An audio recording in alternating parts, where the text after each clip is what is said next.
Xin lỗi. Thì sao như vậy? Đồ này là đâu? Đồ lấy để clip. Đồ lấy để clip. Được. Thôi. Được chưa? Giữ lên. Thôi.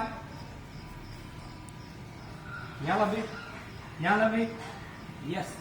Bé làm đi. Yes. High five. Yes. Rồi. Đi đâu? Quick. Nhận sao? Thôi. Chị đi đâu? Ok. Rồi. Đố. Quyết. Ok. Học. Rồi. Học. Yes. Ok. Nhảy.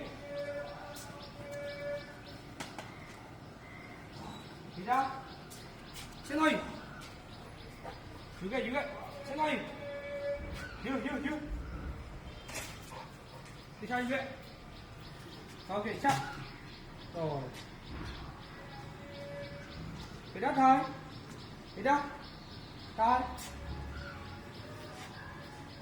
Nhí.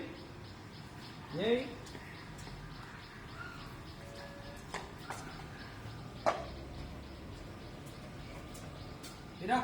Xỉu rồi. Ok, đi sao như vậy? Ok, rồi là đâu? Rồi lấy để clip.